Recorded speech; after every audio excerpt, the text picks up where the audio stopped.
ಅನೇಕ ದೊಡ್ಡ ದೊಡ್ಡ ಕಲಾವಿದರಿದ್ದಾರೆ, ಭಾರತದಲ್ಲಿದ್ದಾರೆ, ವಿಶ್ವದಲ್ಲಿದ್ದಾರೆ, ಕನ್ನಡದಲ್ಲಿದ್ದಾರೆ, ಇಲ್ಲ ಅಂತ ಅಲ್ಲ. ಆದರೆ ಮತ್ತೆ ಮತ್ತೆ ರಾಜ್ಕುಮಾರ್ ಅವರನ್ನ ನಾವು ನೆನಪಿಸ್ಕೊಳ್ತಾ ಅವರನ್ನು ಗೌರವಿಸ್ತಾ ಹೋಗ್ತೇವಲ್ಲ, ಇವತ್ತಿಗೂ ಜನಮಾನಸದಲ್ಲಿ ಜೀವಂತವಾಗಿ ಉಳಿದಿದ್ದಾರಲ್ಲ ರಾಜ್ಕುಮಾರ್. ಯಾಕೆ? ಒಂದು 2 ಉದಾಹರಣೆ ಹೇಳಕ್ಕೆ ಇಷ್ಟಪಡ್ತೇನೆ. ಕುವೆಂಪು ಅವರ ವಿಷಯವನ್ನು ಇಲ್ಲಿ ಪ್ರಸ್ತಾಪ ಮಾಡಿದರು. ಕುವೆಂಪು ಅವರು ನನ್ನ ವಿಶ್ವಮಾನವ ಸಂದೇಶವನ್ನ ಜನಗಳಿಗೆ ತಲುಪಿಸ್ತಕ್ಕಂತಹ ನಿಜವಾದ ಶಕ್ತಿ ಇರ್ತಕ್ಕಂಥದ್ದು ಡಾಕ್ಟರ್ ರಾಜ್ಕುಮಾರ್ ಅವರಿಗೆ ಅಂತ ಹೇಳಿದರು. ಇದಕ್ಕಿಂತ ಪ್ರಶಸ್ತಿ ಬೇಕಾಗಿಲ್ಲ. ಯಾಕೆಂದರೆ ರಾಷ್ಟ್ರಕವಿ ಅಂತ ಅನ್ನಿಸ್ಕೊಂಡವರು, ವೈಜ್ಞಾನಿಕ ಮನೋಧರ್ಮ ಇದ್ದವರು, ವೈಚಾರಿಕತೆಯನ್ನು ಕರ್ನಾಟಕದಲ್ಲಿ ಬೆಳೆಸಿದಂತಹವರು, ಮೊಟ್ಟ ಮೊದಲ ಜ್ಞಾನಪೀಠ ಪ್ರಶಸ್ತಿಯನ್ನು ಪಡೆದಂತಹ ಕುವೆಂಪು ಅವರೇನೇ ತನ್ನ ವಿಶ್ವಮಾನವ ಸಂದೇಶವನ್ನ ಜನಗಳಿಗೆ ತಲುಪಿಸೋದಕ್ಕೆ ಸಾಧ್ಯ ಇರತಕ್ಕಂಥದ್ದು ಡಾಕ್ಟರ್ ರಾಜ್ಕುಮಾರ್ ಅವರಿಗೆ ಮಾತ್ರ ಅಂತ ಹೇಳಿದ್ದಿದೆಯಲ್ಲ, ಇದು ರಾಜ್ಕುಮಾರ್ ಅವರ ಶಕ್ತಿ. ಇನ್ನೊಂದು, ಇಲ್ಲಿ ನನ್ನ ಸ್ನೇಹಿತ ರುಕ್ಕೋಜಿ ಕೂತಿದ್ದಾರೆ. ಇದು ಬೇರೆ ಬೇರೆಯವರು ವಿಚಾರ ಸಂಕಿರಣ ನಡೆಸಿದ್ರು ಬಿಟ್ಟರು ಅದು ಗೊತ್ತಿಲ್ಲ ನನಗೆ. ಜಗತ್ತಿನಲ್ಲಿ ಎಲ್ಲೂ ನಡೆದಿದೆಯೋ ಇಲ್ವೋ ಅವೆಲ್ಲ ನನಗೆ ಗೊತ್ತಿಲ್ಲ. ಆದರೆ ಒಂದಂತೂ ಗೊತ್ತಿದೆ, ನನ್ನ ಸಾಹಿತ್ಯ ಕ್ಷೇತ್ರದವನಾಗಿ ರುಕ್ಕೋಜಿಯವರು ರಾಜ್ಕುಮಾರ್ ಅವರ ಬಗೆಗೆ ಬರೆದಂತಹ ಒಂದು 2 ಸಂಪುಟಗಳ ಉದ್ಗ್ರಂಥ ಇದೆಯಲ್ಲ, 1.5 ದಶಕಗಳ ಕಾಲ ಸಂಶೋಧನೆಯನ್ನು ಮಾಡಿ ಆ ರೀತಿಯ ಒಂದು ಉದ್ಗ್ರಂಥ ಭಾರತದ ಯಾವುದೇ ಚಲನಚಿತ್ರ ಕಲಾವಿದನಿಗೂ ಬಂದಿಲ್ಲ. ಇದು ರುಕ್ಕೋಜಿಯವರ ಆಸಕ್ತಿನೂ ಹೌದು, ಡಾಕ್ಟರ್ ರಾಜ್ಕುಮಾರ್ ಅವರ ಶಕ್ತಿನೂ ಹೌದು. ಎಲ್ಲರ ಬಗ್ಗೆ ಯಾಕೆ ಬರೆಯೋದಿಲ್ಲ ಅಂದರೆ, ರಾಜ್ಕುಮಾರ್ ಅವರು ಜನಮಾನಸದಲ್ಲಿ ಎಷ್ಟು ಮಟ್ಟಿಗೆ ಜೀವಂತವಾಗಿದ್ದಾರೆ ಅನ್ನೋದನ್ನ ನಾವು ಗಮನಿಸಬೇಕು. ಇದು ಸುಮ್ಮನೆ ಜೀವಂತವಾಗಿದ್ದದ್ದಲ್ಲ. ಅವರು ಜನಗಳಿಗೆ ಅವರು ಗೌರವ ಕೊಟ್ಟರು, ಜನ ಅವರಿಗೆ ಗೌರವ ಕೊಟ್ಟರು. ಜನಗಳ ಬಗೆಗೆ, ಜನಸಾಮಾನ್ಯರ ಬಗೆಗೆ ಯಾರಿಗೆ ಗೌರವ ಇರುತ್ತೋ ಅವರು ನಿಜವಾದಂತಹ ಒಬ್ಬ ಪ್ರಬುದ್ಧ ನಾಯಕ ಅಂತ ನಾನು ಭಾವಿಸ್ಕೊಂಡಿದ್ದೇನೆ. ಜನಸಾಮಾನ್ಯರ ಬಗ್ಗೆ ಗೌರವ ಇರಬೇಕು. ರಾಜ್ಕುಮಾರ್ ಅವರು ಅಭಿಮಾನಿ ದೇವರುಗಳೇ ಅಂತ ಕರೆದರು. ಕುವೆಂಪು ಅವರು ನಿಸರ್ಗದಲ್ಲಿ ದೇವರನ್ನು ಕಂಡರು, ರಾಜ್ಕುಮಾರ್ ಅವರು ಅಭಿಮಾನಿ ಜನಗಳಲ್ಲಿ ದೇವರನ್ನು ಕಂಡರು. ಅಭಿಮಾನಿ ದೇವರುಗಳೇ ಎನ್ನುವ ಒಂದು ಪದ ಇದೆಯಲ್ಲ, ಯಾರು ನನ್ನ ಸಿನಿಮಾ ನೋಡ್ತಾರೆ, ಯಾರು ನನ್ನನ್ನು ಇಷ್ಟಪಡ್ತಾರೆ, ಅಥವಾ ಒಟ್ಟು ಕನ್ನಡಿಗರು ಯಾರಿದ್ದಾರೆ, ಆ ಜನಗಳಲ್ಲಿಯೇ ದೇವರನ್ನು ಕಾಣುವಂತಹ ಒಂದು ಪರಿಕಲ್ಪನೆ ಇದೆಯಲ್ಲ, ಬಹಳ ವಿಶೇಷವಾದ್ದು ಅಂತ ನಾನು ಭಾವಿಸ್ಕೊಂಡಿದ್ದೇನೆ. ಇದು ಅವರಿಗೆ ಹೊಳೆದದ್ದು ತಿರುಪತಿಯಲ್ಲಿ. ಅವರೇ ಹೇಳಿದ ಪ್ರಕಾರ ಅವರು NT ರಾಮರಾಯರು ಮುಖ್ಯಮಂತ್ರಿಗಳಾಗಿದ್ದಂತಹ ಸಂದರ್ಭದಲ್ಲಿ ತಿರುಪತಿ ಟ್ರಸ್ಟನ್ನು ಪುನರ್ರಚನೆ ಮಾಡ್ತಾರೆ. ಆಗ ರಜನಿಕಾಂತ್ ಅವರು ಮತ್ತು ರಾಜ್ಕುಮಾರ್ ಅವರು ಟ್ರಸ್ಟಿ ಆಗಿರ್ತಾರೆ. ಇವರು ಅಲ್ಲಿಗೆ ಹೋಗಿರ್ತಾರೆ ಆಂಧ್ರ ಪ್ರದೇಶಕ್ಕೆ ಒಂದು ಮೀಟಿಂಗಿಗೆ. ಆಗ ಇವರು ತಿರುಪತಿಯಲ್ಲಿ ದೇವರ ದರ್ಶನ ಮಾಡಬೇಕು ಅಂತ ಇವ್ರಿಗೆ ಅನಿಸುತ್ತೆ ರಾಜ್ಕುಮಾರ್ ಅವರಿಗೆ. ಇವರು ಸುಮ್ಮನೆ ದೇವರ ದರ್ಶನ ಮಾಡಬೇಕು ಅಂತಂದರೆ ಯಾರಾದರೂ ಸೀದಾ ಅವ್ರ ಹತ್ರನೇ ಕರ್ಕೊಂಡು ಹೋಗ್ತಾರೆ, ಸೀದಾ ಗರ್ಭಗುಡಿಗೆ. ಆದರೆ ಡಾಕ್ಟರ್ ರಾಜ್ಕುಮಾರ್ ಏನು ಮಾಡ್ತಾರೆ, ಹಾಗಲ್ಲ, ನಾನು ಜನಸಾಮಾನ್ಯ ರೀತಿಯಲ್ಲಿಯೇ ಕ್ಯೂನಲ್ಲಿ ನಿಂತ್ಕೊಂಡು ಹೋಗ್ತೀನಿ ಅಂತಾರೆ. ನಿಜವಾದ ಭಕ್ತಿ ಎಲ್ಲಿರುತ್ತೆ ಅಂತ. ಇವತ್ತು ಭಕ್ತಿ ಬೀದಿಗೆ ಬಂದಿರೋ ಕಾಲ, ಇದು ಭಕ್ತಿ ಬಂಡವಾಳವಾಗಿರೋ ಕಾಲ.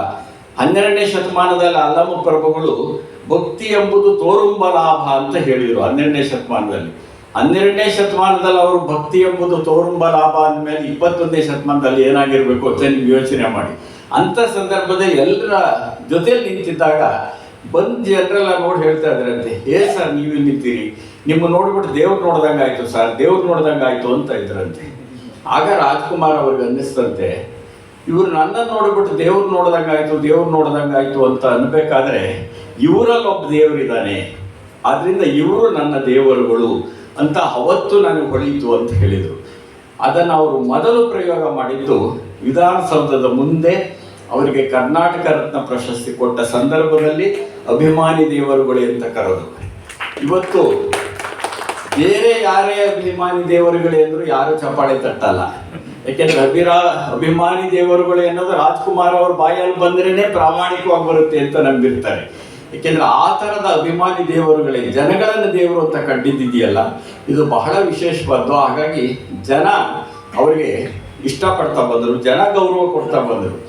ಅಷ್ಟೇ ಅಲ್ಲ, ರಾಜ್ಕುಮಾರ್ ಅವರು ಒಂದು ಕಡೆ ಹೇಳ್ತಾರೆ, ನನ್ನ ಸಿನಿಮಾಗಳನ್ನು ಎಲ್ಲ ಜಾತಿಯ ಜನರು ನೋಡ್ತಾರೆ, ಮೆಚ್ಕೊಳ್ತಾರೆ ಎಲ್ಲ ಜಾತಿಯ ಜನ. ಈ ಕಾರಣಕ್ಕಾಗಿ ನಾನು ಎಲ್ಲ ಜಾತಿಗೂ ಸೇರಿದಂಥವನು, ಅಥವಾ ನನಗೆ ಜಾತಿಯೇ ಇಲ್ಲ ಅಂತ ಹೇಳ್ತಾರೆ. ಇದು ಬಹಳ ವಿಶೇಷವಾದದ್ದು. ನೋಡಿ, ಇದಕ್ಕೆ ಚಪ್ಪಾಳೆ ತಟ್ಟಲ್ಲ ನೀವು, ಯಾಕಂದ್ರೆ ಜಾತಿ ವಿಷಯ ನೋಡಿ. ಈ ದೇಶದಲ್ಲಿ ಜಾತಿ ವಿಷಯ, ಧರ್ಮದ ವಿಷಯ ಮಾತಾಡಿ ಚಪ್ಪಾಳೆ ತಟ್ಟಾರೆ ಕಡಿಮೆ. ಸೊ ಇರ್ಲಿ. ಆದ್ರೆ ಇದು ಒಬ್ಬ ಕಲಾವಿದ, ಅದು ಚಲನಚಿತ್ರ ಕಲಾವಿದರೊಬ್ಬರು ಇಷ್ಟು ಜಾತ್ಯತೀತವಾದಂತಹ ಒಂದು ಪರಿಕಲ್ಪನೆಯನ್ನು ಇಟ್ಕೊಳ್ಳೋದಿದೆಯಲ್ಲ, ನಾನು ಎಲ್ಲ ಜಾತಿಗೆ ಸೇರಿದವನು ಅಥವಾ ಯಾವುದೇ ಜಾತಿಗೆ ಸೇರಿದವನಲ್ಲ ಅಂತ ಭಾವಿಸ್ಕೊಳ್ಳೋದಿದೆಯಲ್ಲ, ಅದು ಈ ದೇಶದಲ್ಲಿ ಬಹಳ ಮುಖ್ಯವಾದ ಮೌಲ್ಯ ಅಂತ ನಾನು ಭಾವಿಸ್ಕೊಂಡಿದ್ದೇನೆ. ಹಾಗಾಗಿಯೇ ನನ್ನಂಥವರಿಗೆ ಡಾಕ್ಟರ್ ರಾಜ್ಕುಮಾರ್ ಅವರು ಬಹಳ ದೊಡ್ಡ ಮೇರು ಪ್ರತಿಭೆ ಅನ್ನೋದರಲ್ಲಿ ಎರಡು ಮಾತೇ ಇಲ್ವೇ ಇಲ್ಲ. ಆದರೆ ಮೇರು ಮನುಷ್ಯರು ಅವರು, ಆ ಗುಣ ಇದೆಯಲ್ಲ ಅದು ಬಹಳ ಮುಖ್ಯವಾದ್ದು ಅಂತ ಅಂದ್ಕೊಂಡಿದ್ದೇನೆ. ಇನ್ನು ಅವರು ಸಾರ್ವಕಾಲಿಕವಾದ ಪ್ರತಿಭೆ, ಅದು ಎಷ್ಟರ ಮಟ್ಟಿಗೆ ಸಾರ್ವಕಾಲಿಕವಾದ ಪ್ರತಿಭೆ ಅಂದರೆ ಅವರ ರೀತಿಯಲ್ಲಿ ಎಲ್ಲ ರೀತಿಯ ಪಾತ್ರಗಳನ್ನು ಮಾಡಿ ಜೀವ ತುಂಬಿದಂತಹವರು ಯಾರೂ ಇಲ್ಲ ಅಂತ ಹೇಳಿದರೆ ತಪ್ಪಾಗೋದಿಲ್ಲ.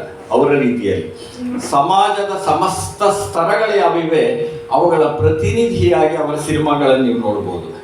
ರೈತ ಇರ್ಬೋದು, ಕಾರ್ಮಿಕ ಇರ್ಬೋದು, ದಲಿತ ಇರ್ಬೋದು, ಪ್ರಾಧ್ಯಾಪಕ ಇರಬಹುದು, ರಾಕ್ಷಸ ಇರ್ಬೋದು, ದೇವರು ಇರ್ಬೋದು, ಚಕ್ರವರ್ತಿ ಇರ್ಬೋದು, ಹಳ್ಳಿ ಪಾತ್ರ, ನಗರದ ಪಾತ್ರ ಇರ್ಬೋದು, ಬಡವ, ಬಲ್ಲಿದ, ವಿದ್ಯಾವಂತ ಯಾವ ಪಾತ್ರ ಬೇಕು ಕೇಳಿ. ಅವ್ರು ಮಾಡಿರೋ ಸಿನಿಮಾಗಳೇ ಇವೆಲ್ಲವನ್ನು ನೋಡ್ಬೋದು.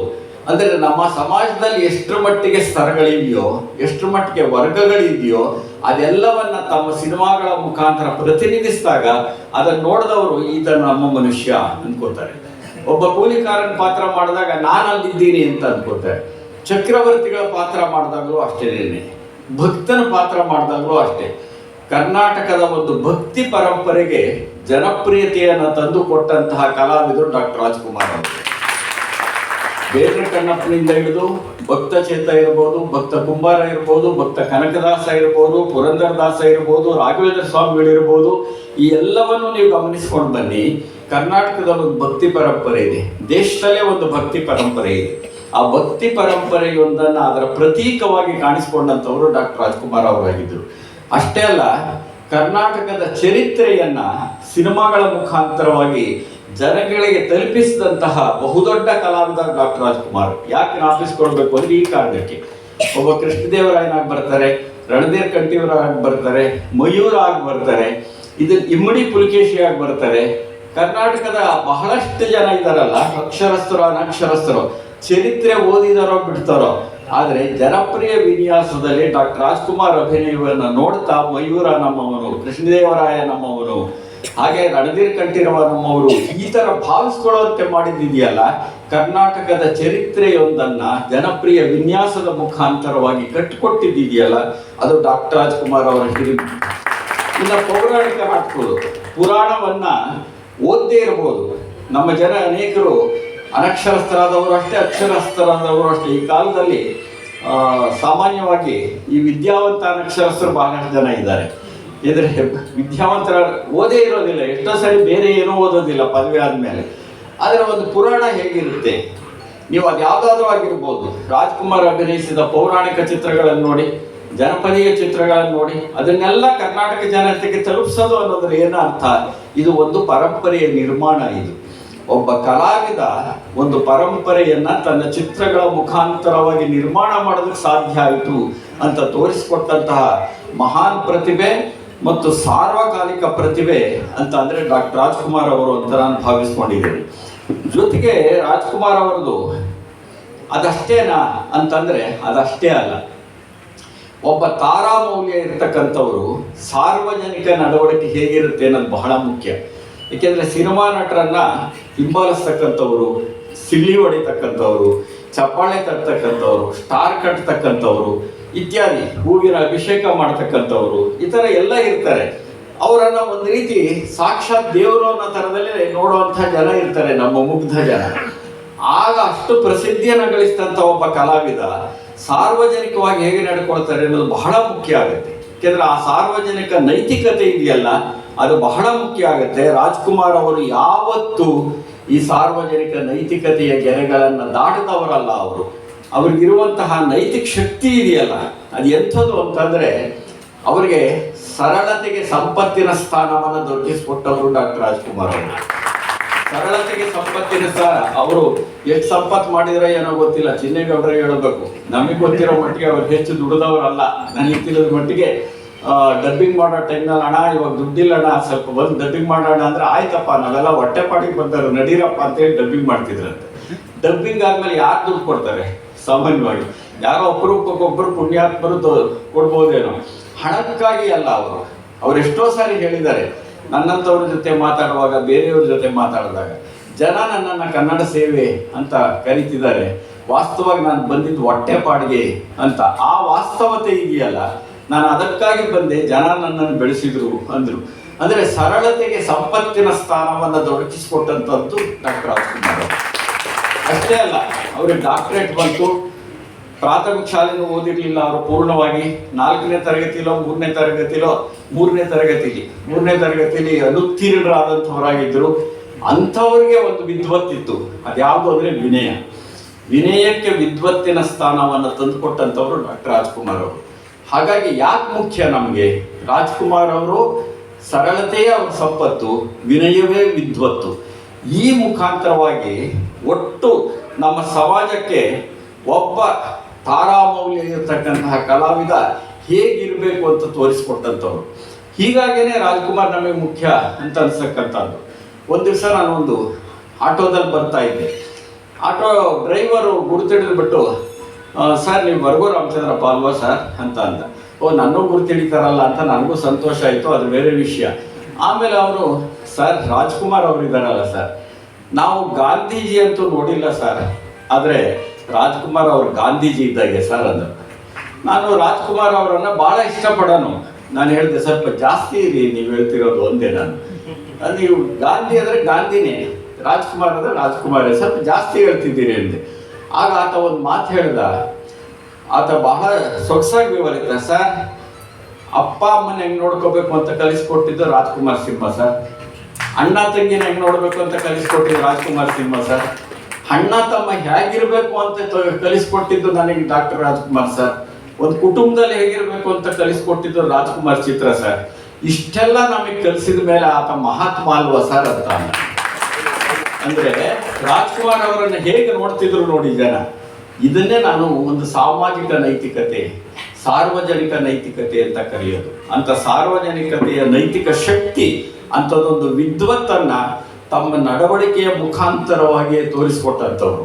ಆಮೇಲೆ ಅವ್ರ ಸರಳತೆ ಇದೆಯಲ್ಲ, ಎಷ್ಟು ಮಟ್ಟಿಗೆ ಸರಳತೆ ಅಂದರೆ, ಗೋಕಾಕ್ ಚಳವಳಿಯ ಸಂದರ್ಭದಲ್ಲಿ ಈಗೆಲ್ಲ ಗೋವಿಂದು ಇತ್ಯಾದಿಗಳೆಲ್ಲ ಭಾಗವಹಿಸಿದ್ರು. ಒಂದು ಹಂತದವರೆಗೆ ನಾನು ಭಾಗವಹಿಸಿದ್ದೆ, ಅದು ಬೇರೆ ವಿಷಯ. ಗೋಕಾಕ್ ಚಳವಳಿಯ ಸಂದರ್ಭದಲ್ಲಿ ನಡೆದ ಅನೇಕ ಘಟನೆಗಳು ಒಂದೇ ಒಂದನ್ನು ಹೇಳಕ್ಕೆ ಇಷ್ಟಪಡ್ತೇನೆ. ಅವರು ಒಂದೂರಿಂದ ಇನ್ನೊಂದೂರಿಗೆ ಹೋಗ್ತಾರೆ. ಒಂದು ಹಳ್ಳಿಯನ್ನು ದಾಟಿ ಒಂದು 12-15 ಕಿಲೋಮೀಟರ್ ಹೋದ ಸಂದರ್ಭದಲ್ಲಿ ಭಗವಾನ್ ಅವರು ಏನು ಮಾಡ್ತಾರೆ, ಅಣ್ಣ ಅಲ್ಲಿ ಒಂದು ಹಳ್ಳಿ ಹತ್ರ, ಅರಳಿಕಟ್ಟೆ ಹತ್ರ ಒಂದು ಮುದುಕಿ ಕೂತಿತ್ತು, ಒಂದು ಹಾರ ಹಿಡ್ಕೊಂಡು ಕೂತಿತ್ತು, ನಿಮಗೆ ಹಾಕೋದಕ್ಕೆ ಅಂತ ಕಾಣಿಸುತ್ತೆ, ನಾವು ದಾಟಿ ಬಂದ್ಬಿಟ್ವಿ. ಆಗ ರಾಜ್ಕುಮಾರ್ ಹೇಳ್ತಾರೆ, ಅಲ್ಲ ರೀ 15 ಕಿಲೋಮೀಟರ್ ಬಂದ್ಮೇಲೆ ಏನ್ರಿ ಹೇಳೋದು ನೀವು ಅಂತ ಹೇಳಿ ಕಾರನ್ನು ನಿಲ್ಲಿಸಿ ವಾಪಸ್ ನಡೀರಿ ಅಂತಾರೆ. ವಾಪಸ್ ಕರ್ಕೊಂಡು ಹೋಗಿ ಆ ಮುದುಕಿ ಇದ್ರಲ್ಲ ಪಾಪ ಅಲ್ಲಿ ಕಾಯ್ತಾ ಕೂತಿರುತ್ತೆ, ನಿರಾಶೆಯಿಂದ ಆ ಮುದುಕಿ ಕಾಯ್ತಾ ಕೂತಿರುತ್ತೆ. ಅದು ಸೀದಾ ಹೋಗಿ ಮುದುಕಿನ ಮಾತಾಡಿಸ್ತಾರೆ. ಆ ಮುದುಕಿ ಹಾರ ಹಾಕತ್ತೆ, ಇವರಿಗೆ ಹಾರ ಹಾಕಿಸ್ಕೊಳಕ್ ಇಷ್ಟಪಡೋದಿಲ್ಲ. ಅದೇ ಹಾರ ತಗೊಂಡು ಆ ಮುದುಕಿ ಕೊರಳಿಗೆ ಹಾಕಿ ಮುದುಕಿ ಕಾಲಿಗೆ ಬೀಳ್ತಾರೆ. ಇದು ರಾಜ್ಕುಮಾರ್. ಅಂದ್ರೆ ಇದು ಹೇಗೆ ಸಾಧ್ಯ ಆಯಿತು ಅಂದ್ರೆ, ನಾನು ಇದನ್ನು ಹೇಗೆ ಕರೆಯಕ್ಕೆ ಇಷ್ಟಪಡ್ತೀನಿ ಅಂದ್ರೆ, ನೆಲ ಮುಟ್ಟಿದ ಮನಸ್ಸಿನ ಮನುಷ್ಯ ರಾಜ್ಕುಮಾರ್ ಅಂತ. ನೆಲ ಮುಟ್ಟಿದ ಮನಸ್ಸಿನ ಮನುಷ್ಯ. ನನ್ನ ಮನಸ್ಸು ನೆಲ ಮುಟ್ಟಿದರೆ ಸತ್ಯ ಬರುತ್ತೆ, ನೆಲ ಮುಟ್ಟಿದ್ರೆ ಪ್ರಾಮಾಣಿಕತೆ ಇರುತ್ತೆ. ನಾವು ಯಾವಾಗಲೂ ಆಕಾಶದಲ್ಲಿ ಇದ್ದರೆ ನೆಲದಲ್ಲಿ ಏನಿದೆ ಅಂತ ಗೊತ್ತಾಗೋದಿಲ್ಲ. ಆ ನೆಲದಲ್ಲಿ ಏನಿದೆ ಅಂತ ಗೊತ್ತಾಗೋದು ಯಾವಾಗ ಅಂದರೆ, ಬದುಕನ್ನು ಅರ್ಥ ಮಾಡಿಕೊಂಡಾಗ. ಯಾವುದೋ ಕಾಯ್ತಿದ್ದ ಮುದುಕಿಗೆ ಸುಮ್ಮನೆ ಹೋಗ್ಬಿಡ್ಬೋದಿತ್ತು, ಇವರು ವಾಪಸ್ ಬಂದು ಅವ್ರಿಗೆ ಹಾರ ಹಾಕಿ ಅವ್ರಿಗೆ ಕಾಲಿಗೆ ಬಿದ್ದು ಆಶೀರ್ವಾದ ತಗೊಳ್ಳೋದಿದೆಯಲ್ಲ, ಇದು ನೆಲ ಮುಟ್ಟಿದ ಮನಸ್ಸಿನ ಮನುಷ್ಯನ ಒಂದು ಲಕ್ಷಣ. ಅದಕ್ಕೆ ರಾಜ್ಕುಮಾರ್ ನಮಗೆ ಮುಖ್ಯ. ಬಹಳ ದೊಡ್ಡ ಕಲಾವಿದ ಅನ್ನೋದ್ರಲ್ಲಿ ಎರಡು ಮಾತು ಇಲ್ವೇ ಇಲ್ಲ. ಅವರಂಥ ಕಲಾವಿದರು, ಅವರಷ್ಟು ಪಾತ್ರ ಮಾಡಿದವರು ಇನ್ನೊಬ್ರು ಸಿಗೋದಿಲ್ಲ ಅನ್ನೋದ್ರಲ್ಲಿ ಎರಡು ಮಾತೇ ಇಲ್ಲ. ಆದರೆ ಎಷ್ಟು ಜನ ನಿಜವಾದ ಮನುಷ್ಯರಾಗಿದ್ದಾರೆ? ಮನುಷ್ಯರಾಗೋದು ಬಹಳ ಮುಖ್ಯ. ಮನುಷ್ಯರೇ ಆಗಿದೆ ಕಲಾವಿದರಾಗಕ್ಕೆ ಸಾಗುತ್ತಾ? ಮನುಷ್ಯರಾಗದೆ ಸಾಹಿತಿ ಆಗಕ್ಕಾಗತ್ತಾ? ನಿಜವಾದ ಸಾಹಿತಿ ಮನುಷ್ಯ ಆಗಬೇಕು, ನಿಜವಾದ ಕಲಾವಿದ ಮನುಷ್ಯ ಆಗಿರಬೇಕು ಅಂತ ಒಬ್ಬ ನೆಲಮುಟ್ಟಿದ ಮನಸ್ಸಿನ ಮನುಷ್ಯ ಅವರು ಅನೇಕರು ಕೇಳ್ತಾರೆ. ನನ್ನ ಮಾತಿನ ಕೊನೆಗೆ ಬರ್ತೇನೆ, ಪ್ರಾಸ್ತಾವಿಕ ಮಾತಾಡಿದರೆ ಅಷ್ಟೊತ್ತಗಡ ಮೇಲೆ ನಾನು ಸ್ವಲ್ಪ ಮಾತಾಡಬೇಕಲ್ವಾ? ಸೊ ಹಾಗಾಗಿ ಆದರೂ ನನ್ನ ಮಾತಿನ ಕೊನೆಗೆ ಬರ್ತೇನೆ. ಬಹಳಷ್ಟು ಸರಿ ಕೇಳ್ತಾರೆ, ರಾಜ್ಕುಮಾರ್ ಅವರು ಸಮಾಜಕ್ಕೆ ಏನು ಮಾಡಿದ್ದಾರೆ ಅಂತ ಕೇಳ್ತಾರೆ. ಅಂಥ ಸಂದರ್ಭದಲ್ಲಿ ನಾನು ಹೇಳೋ ಉತ್ತರ ಇಷ್ಟೇ. ಈಗ ನಾನೊಬ್ಬ ಮೂಲತಃ ಲೇಖಕ, ನಾನೇನು ಮಾಡ್ಬೋದು, ಒಳ್ಳೆ ಪುಸ್ತಕ ಬರೀರಿ ಅಂತ ಕೇಳೋ ಹಕ್ಕಿದೆ ನಿಮಗೆ. ಅಭಿರುಚಿ ಕೆಡಿಸ್ಬೇಡ್ರಪ್ಪ, ಕೆಟ್ಟ ಪುಸ್ತಕ ಬರೋದು ಅಂತ ಕೇಳುವ ಹಕ್ಕು ಓದುಗರಿಗಿರುತ್ತೆ. ನೀನು ಯಾಕೆ ಪ್ರಿಂಟಿಂಗ್ ಪ್ರೆಸ್ ಸಿಗ್ಲಿಲ್ಲ ಅಂತ ನಾನು ಕೇಳಿದರೆ, ಅಂದರೆ ಪುಸ್ತಕ ಪ್ರಿಂಟ್ ಆಗುತ್ತಲ್ರಿ, ಈ ಪುಸ್ತಕ ಪ್ರಿಂಟ್ ಆಗುತ್ತಲ್ಲ, ಪ್ರಿಂಟಿಂಗ್ ಪ್ರೆಸ್ ಯಾಕೆ ಇರಲಿಲ್ಲ ಅಂತ ಕೇಳೋ ಹಕ್ಕು ಯಾರಿಗೂ ಇಲ್ಲ. ನೀನು ಒಳ್ಳೆ ಪುಸ್ತಕ ಬರಿ ಅಂತ ಹೇಳುವ ಹಕ್ಕು, ಪ್ರಶ್ನೆ ಮಾಡುವ ಹಕ್ಕು ಎಲ್ರಿಗೂ ಇರುತ್ತೆ. ಹಾಗೆ ಡಾಕ್ಟರ್ ರಾಜ್ಕುಮಾರ್ ಒಬ್ಬ ಚಲನಚಿತ್ರ ಕಲಾವಿದರು, ರಂಗಭೂಮಿ ಕಲಾವಿದರಾಗಿ ಬಂದರು. ಒಳ್ಳೆ ಅಭಿನಯ ಮಾಡಿ ಸದಭಿರುಚಿಯನ್ನು ಬೆಳೆಸಿ ನಮ್ಗೆ ಒಳ್ಳೆ ಸಂದೇಶ ಕೊಡಿ ಅಂತ ಕೇಳುವ ಹಕ್ಕು ನಮಗಿರುತ್ತೆ. ಆದರೆ ನೀನು ಚಿತ್ರರಂಗಕ್ಕೆ ಏನು ಮಾಡಿದೆ, ಅದೇನು ಮಾಡಿದೆ ಅಂತ ಕೇಳ್ತಾರಲ್ಲ, ಅವರಿಗೆ ರಾಜ್ಕುಮಾರ್ ಅವರ ಇನ್ನೊಂದು ಮುಖ ಗೊತ್ತಿಲ್ಲ ಅಂತ. ರಾಜ್ಕುಮಾರ್ ಅವರ ಇನ್ನೊಂದು ಮುಖ ಗೊತ್ತಿಲ್ಲ ಅವರಿಗೆ. ಏನೇನು ಮಾಡಿರ್ಬೋದು ರಾಜ್ಕುಮಾರ್. ಆನಾ ಕೃಷ್ಣರಾಯರ ಹೆಸರನ್ನು ನೀವು ಕೇಳಿರ್ತೀರಿ.